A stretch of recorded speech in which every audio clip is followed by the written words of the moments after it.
Un pacto para vivir.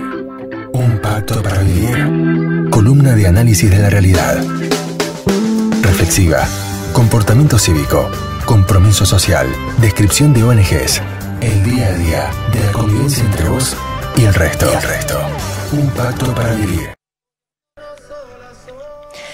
Muy bien, ya estamos en la columna Un Pacto para Vivir y en comunicación con Carlos Fara, consultor político, presidente de la Asociación Argentina de Consultores Políticos.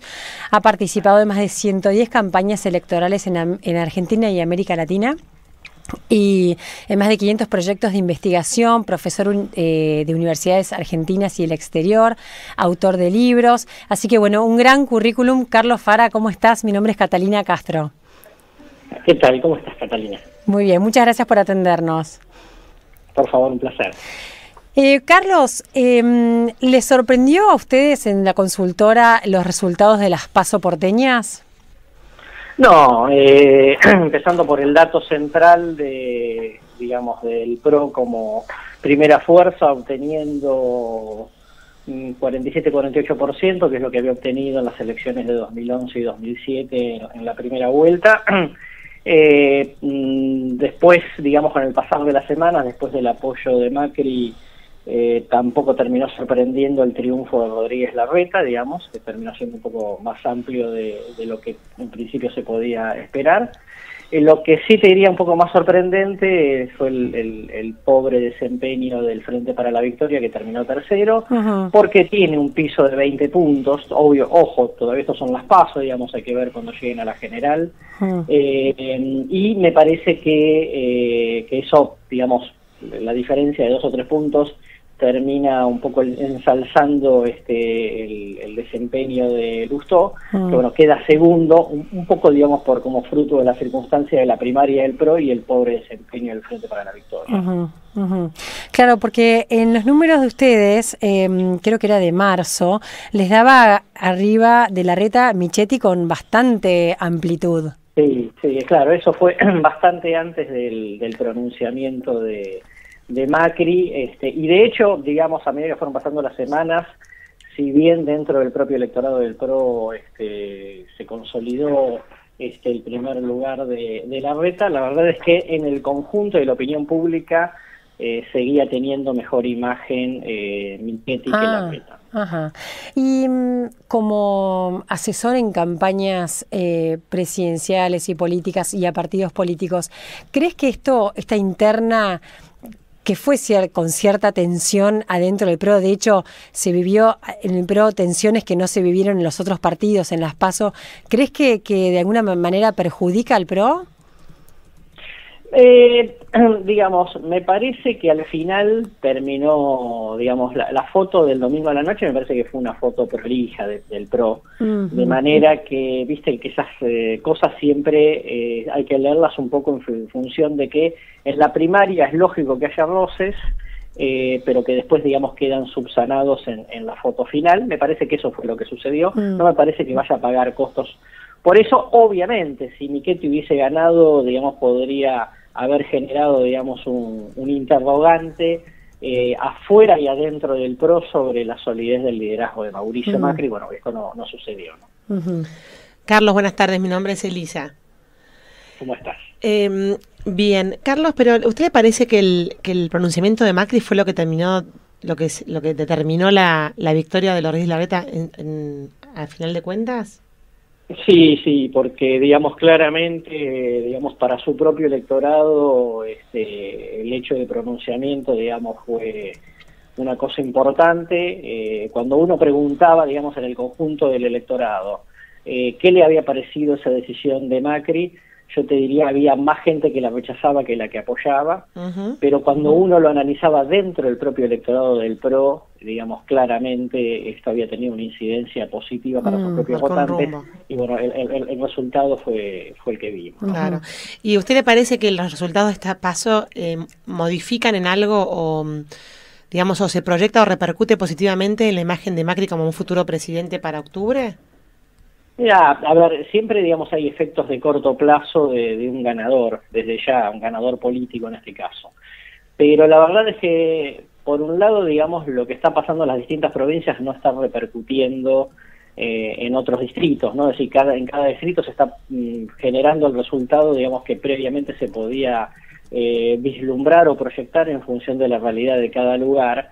Y además, para el resto del país, lo que sucede en la capital federal, digamos, es siempre un fenómeno un poco, te diría, distante, ¿no? Ajá. Entonces, es más un dato para la política que un dato para la opinión pública. Claro, porque yo había leído en un texto de ustedes que lo que había pasado en las provincias de Salta, Mendoza y Santa Fe era que las intendencias habían mayoritariamente sido ganadas por el Frente para la Victoria. No así las gobernaciones, salvo en Salta. A ver, hay que tomarlo con precisión. En el caso de Salta sí, digamos. En el caso de Mendoza está un poco repartido, pero es cierto, digamos, que si bien fueron primarias, no son las PASO, pero de todas maneras hay un poder territorial importante del Frente para la Victoria. Y en el caso de Santa Fe, digamos que está un poco más repartido, pero lo cierto, digamos, es que se da un caso un poco raro, porque del CEL efectivamente fue el que más votos sacó, pero después el PRO no se pudo imponer en ninguna de las otras elecciones, ¿no? Claro. Digamos, o ganó el Frente Progresista o ganó el Frente para la Victoria. Y para la presidencia ahora, ¿quién está mejor posicionado en porcentajes? A ver, en cuanto a intención de voto de cara a las PASO, nosotros tenemos un primer lugar de Scioli con 26 puntos y un segundo lugar de empate entre Massa y Macri, que tienen 22 cada uno. Sí. Cuando uno va a una situación de primera vuelta, donde básicamente vislumbra 5 fuerzas, ahí yo diría que se distancia un poco más el Frente para la Victoria, que estaría más cerca de 33 puntos, 33-34, y después de vuelta una especie de empate de segundo lugar entre Massa y Macri, aproximadamente entre 27 y 26 puntos. El tema es, obviamente, con ese escenario, con eso, si esos datos fuesen al final, habría que ir en segunda vuelta, y ahí los escenarios son bastante dispares, porque Macri hasta acá no le gana en la segunda vuelta, digamos, ni a Scioli ni a Massa. Claro. Y en un escenario de Scioli y Massa todavía, digamos, llega una ventaja Massa, de manera que un poco tiene que ver con el perfil de cada uno de los de los votantes de cada uno de los tres candidatos. O sea que con este escenario el aliado ideal para Macri sería un Massa, si es que Macri estuviera dispuesto a... como aliado sí, por supuesto. El tema es que el electorado de Massa, digamos, es en una segunda vuelta, si Massa quedara fuera de esa segunda vuelta, los votantes de Massa irían un poco más a Macri que a Scioli, pero se repartirían, ¿no? Entonces, no es precisamente, digamos, este tema, el camino al medio que Massa eligió, es lo que lo hace captar votos de los dos lados. Carlos, ¿usted visualiza una polarización entre el voto peronista y el voto no peronista en estas próximas elecciones? No, a mí me parece que el voto peronista y no peronista no es un eje de la sociedad, digamos, ¿no? Me parece que es una descripción equivocada. Me parece que, digamos, efectivamente, digamos, hay una enorme mayoría de voto peronista en la candidatura de Scioli y, digamos, muy poco electorado peronista en la candidatura de Macri. Y después está la candidatura de Massa por el medio, que tiene un poco de cada cosa, ¿no? Esto, digamos, que Massa siga estando con alguna expectativa presidencial, significa que la sociedad no responde fácilmente al tema peronismo-antiperonismo. Sí, es distinto, digamos, el eje kirchnerismo-antikirchnerismo, ¿no? Digamos, porque ahí, digamos, eso un poco cruza de otra manera la sociedad, y yo diría que sí, ahí, lógicamente, por eso seguimos teniendo una mayoría de la población que pide cambio por sobre la continuidad, ¿no? Claro. Esto es más antikirchneristas que kirchneristas, y si ese termina, digamos, siendo el eje central, claramente, digamos, los opositores en la Argentina tienen más posibilidades de poner el próximo presidente. Sí. Bueno, es un dato importantísimo para Scioli, para ver qué vicepresidente elige de fórmula, ¿no? Siendo que hay una mayoría no kirchnerista, por ahí un candidato que no venga tan de la cámpora por ahí, ¿no? Sí. Claro, el problema es si Scioli va a tener la autonomía política para decidir su candidato a vicepresidente, ¿no? Y eso finalmente no es una negociación con la presidenta. Y Carlos, usted, que es un analista político, ¿a qué le atribuye que finalmente Cristina Fernández se haya quedado, digamos, con un presidenciable o que su mejor chance sea Scioli, con quien antagonizó durante su mandato? O sea, que no tenga ningún otro delfín que colocar. No, de hecho, digamos, largó varios, vamos a decir así, caballos a la carrera. El único que de alguna manera está midiendo algo, pero muy lejos, es Randazzo. Yo creo que la presidenta pensó en la posibilidad, idealmente, de poder prohijar un candidato propio desde el gabinete y proyectarlo. Eso hasta ahora, digamos, no sucedió y ya parece muy difícil que suceda. De manera que me parece que lo que la presidenta hizo es empezar a pensar en la figura de Scioli como una alternativa, condicionándolo, digamos. De hecho, por eso, digamos, básicamente en términos políticos, la Cámpora está ya bastante, yo diría, explicitando bastante su apoyo a la figura de Scioli, ¿no? En un Scioli que obviamente entiende que tiene que estar en un juego de negociación con la presidenta. ¿Es importante para Massa la alianza que estará por sellar hoy con De la Sota? Yo creo que sí, por dos razones. Bueno, en primer lugar, porque eso le daría una aliada en un territorio muy importante, que es la provincia de Córdoba, que no solamente es importante por la cantidad de votos, sino que además es importante porque es una de las mejores provincias para el voto de Macri, de manera que podría disfrutar de voto ahí.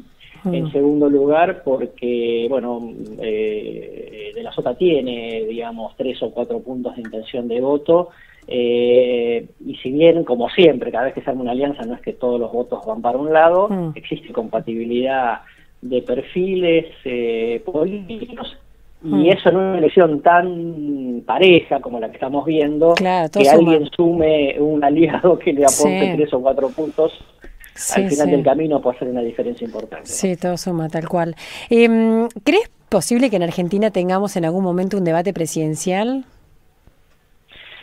Probablemente estemos en el escenario donde eso esté más cerca que nunca, ¿no? Digamos, de hecho, existe una organización que es Argentina Debate, que se conformó con varias ONG y think tanks, entre los principales está CIPEC, que están teniendo una especie de primer compromiso de los 3 principales candidatos para debatir. Me da la impresión de que si en algún momento se puede producir daría la impresión de que efectivamente en términos políticos, al final del camino, no tempranamente, los equipos técnicos, digamos, más o menos se pongan de acuerdo con algunas reglas de juego.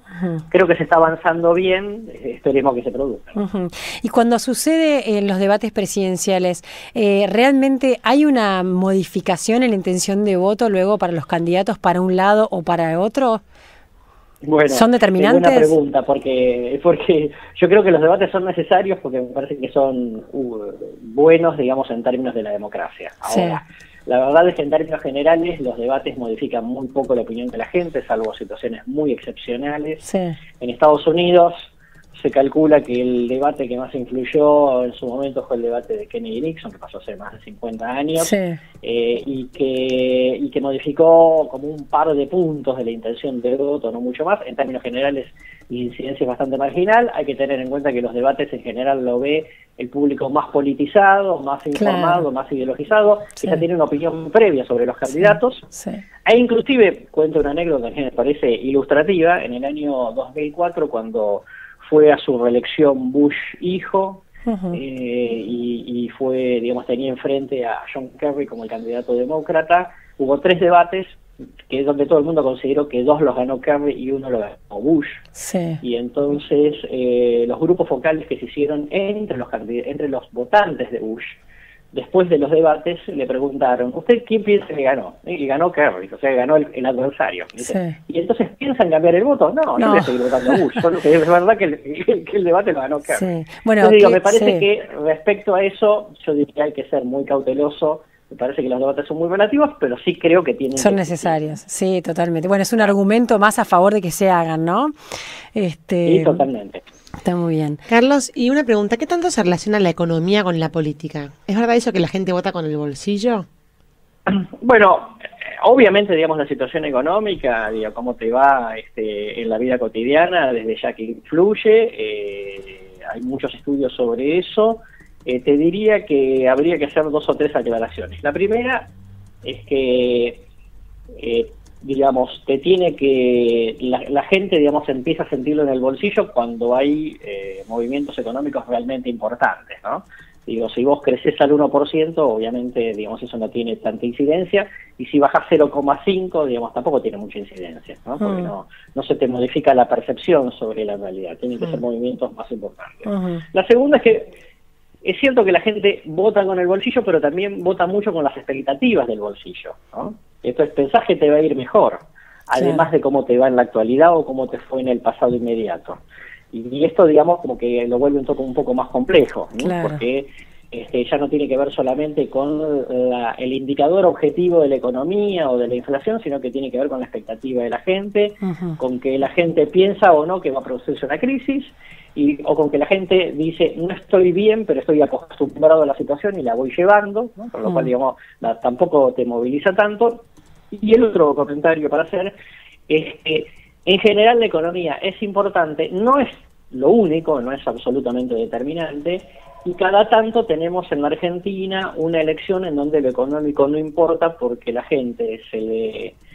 digamos, tiene un cierto cansancio cultural con un proyecto político y entonces decide votar en contra de ese proyecto, pase lo que pase, ¿no? El caso más evidente, digamos, es en el año 97 la Argentina creció al 8%, creció a tasas chinas, y la legislativa la ganó la Alianza Usadores Repaso, y la gente no le prestó ninguna atención al tema económico, y en el 99, digamos, volvió a ganar la Alianza. En el año 2013 no fue tan mal año económico, sin embargo ganó la oposición en la provincia de Buenos Aires, y en esos momentos te diría que en general hay un cierto cansancio cultural con el proyecto de Cristina, y que en general esto abona, digamos, la demanda de cambio por sobre la continuidad, independientemente de cómo le vaya a ir económicamente a la gente en este año. Entonces, cada tanto el tema económico puede quedar un poco relegado.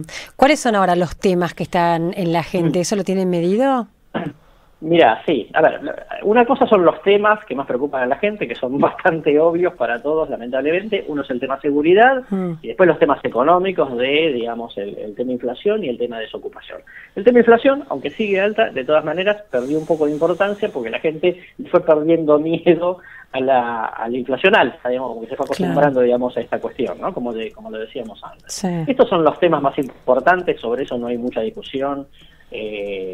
Digamos, son temas, digamos, el tema seguridad, lamentablemente, digamos, es el tema más importante hace ya más de una década en la Argentina. ¿Corrupción aparece?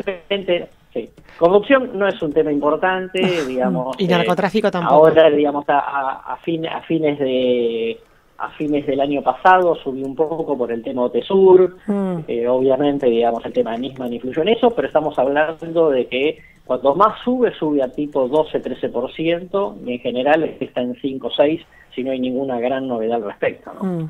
Y narcotráfico tampoco, ¿verdad, Carlos? No, me parece que son temas, digamos, más marginales dentro de la preocupación. Por supuesto que si previo a una elección vos llegases a tener una crisis por un tema de corrupción como muy evidente, seguramente va a influir en el voto, ¿no? Sí. Pero, digamos, como tema estructural por ahí no influye tanto. Ahora, lo importante de visualizar es que esos son los temas importantes, pero las dos cosas que realmente más, yo te diría, marcan la tendencia de cambio en la Argentina son dos. Por un lado, que la gente quiere un estilo de liderazgo distinto, un estilo de liderazgo más moderado, menos confrontativo, menos soberbio, ¿no? Percibido menos como autoritario, y por el otro lado, un eje en donde la gente ha puesto en cuestionamiento el modelo económico de los últimos años y quiere, digamos, buscar un punto de equilibrio no quiere volver a la década del 90, pero tampoco quiere los excesos de intervención estatal de los últimos años. Entonces está buscando un punto de equilibrio entre Estado y mercado, y eso es, digamos, lo que vuelve como el cambio moderado, ¿no? Tanto de estilo de liderazgo como de modelo económico. Carlos, y para cerrar, ¿cuál es el escenario que ustedes plantean o que tienen medidos en la provincia de Buenos Aires? Mira, nosotros queremos en la provincia de Buenos Aires, más allá de los candidatos, hasta acá, es sobre todo un escenario de disputa entre el Frente para la Victoria y el Frente Renovador. ¿no? El Frente para la Victoria, digamos, creo que tiene una potencialidad de 30 puntos más allá del candidato. Por supuesto, si va, digamos, algún personaje como Insaurralde, va a tener algún punto adicional, y si va algún personaje menos como Bocio, como Berni, digamos, puede asegurar el piso. Y del lado del Frente Renovador, digamos, la figura más importante es la figura de Francisco de Narváez, ¿no? Que es el que mejor mide, ¿no? Sí, obviamente es el más conocido. El hecho de haber ganado en el año 2009, digamos, le ha dado un posicionamiento muy, muy claro. Cuando yo mido los 20 candidatos que andan dando vuelta, de Narváez, digamos, anda aproximadamente en los 17 puntos. Cuando uno mide el Frente Renovador, puede estar entre los 25 y los 30 puntos, digamos. Y después, el tercer lugar, bastante lejos, es el lugar del PRO, que está teniendo con María Eugenia Vidal 7 puntos, y yo mido a los 20 candidatos, y cuando mido 5 fuerzas posibles, pasa a los 13 o 14, con lo cual aún medido el arrastre de Macri en la provincia, de todas maneras queda lejos de la discusión, de manera que me parece que el próximo gobernador o es del Frente para la Victoria o es del Frente Renovador. Me parece medio raro que sea el PRO. Carlos Fara, muchísimas gracias por conversar con nosotros en Citas de Radio. No, por favor, un gran gusto.